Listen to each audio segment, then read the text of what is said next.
IPL 2026 playoffs రేస్లో Chennai super Kings పరిస్థితి ఏంటి? వాళ్ళింకా క్వాలిఫై అవ్వగలరా? ఆ కఠినమైన మ్యాథమెటికల్ ఈక్వేషన్స్ ఏంటో ఈ షార్ట్ ఎక్స్ప్లెయినర్లో ఫాస్ట్గా చూసేద్దాం రండి. మే 18న సన్రైజర్స్ హైదరాబాద్ చేతిలో ఆ ఘోర పరాజయం తర్వాత పరిస్థితి ఒక్కసారిగా మారిపోయింది. చెన్నై ప్లేఆఫ్స్ అవకాశాలు అమాంతం కేవలం 35.5% పడిపోయాయి. సిచ్యువేషన్ చాలా టైట్గా ఉందన్నమాట. ప్రస్తుతం వాళ్ల ఖాతాలో ఉన్నవి 12 పాయింట్లే. దానికి తోడు నెట్ రన్ రేట్ చూస్తే -0.016గా ఉంది. అంటే ఇప్పుడు రుతురాజ్ సేన భవితవ్యం వాళ్ల చేతుల్లో ఏమాత్రం లేదు. కంప్లీట్గా వేరే జట్ల ఫలితాలపై ఆధారపడి ఉందన్నమాట. మరి వాళ్లు క్వాలిఫై అవ్వాలంటే జరగాల్సిన ఆ 5 అద్భుతాలేంటో తెలుసా? ఫస్ట్, గుజరాత్ టైటాన్స్పై సీఎస్కే భారీ తేడాతో గెలవాలి. ఆ తర్వాత లక్నో చేతిలో పంజాబ్ ఓడిపోవాలి. రాజస్థాన్ తమ చివరి 2 మ్యాచ్లు ఓడాలి. ఇక కేకేఆర్ చేతిలో ఢిల్లీ ఓడిపోవాలి.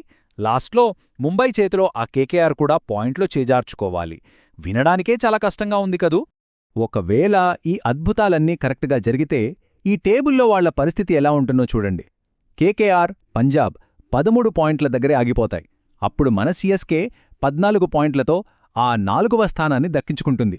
ఇదొక పర్ఫెక్ట్ డ్రీమ్ సినారియో అని చెప్పాలి. ఇక్కడ ఈ చార్ట్ గమనిస్తే మీకు గ్రౌండ్ రియాలిటీ ఏంతో అర్థమవుతోంది. ఎస్ఆర్హెచ్ ఏమో 75% అవకాశాలతో చాలా సేఫ్గా కూర్చుంది.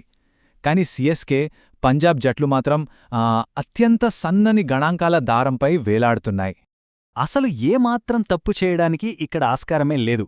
మరి ఈ కఠినమైన నెట్ రన్ రేట్ ఈక్వేషన్స్ అన్నీ చెన్నైకి అనుకూలంగా మారుతాయా? లేక ఈ 5 సార్ల ఛాంపియన్స్ వరుసగా 3ఓసారి నాకౌట్స్ చేరకుండానే ఇంటిదారి పడతారా? మీరేమనుకుంటున్నారో కాసేపు ఆలోచించండి.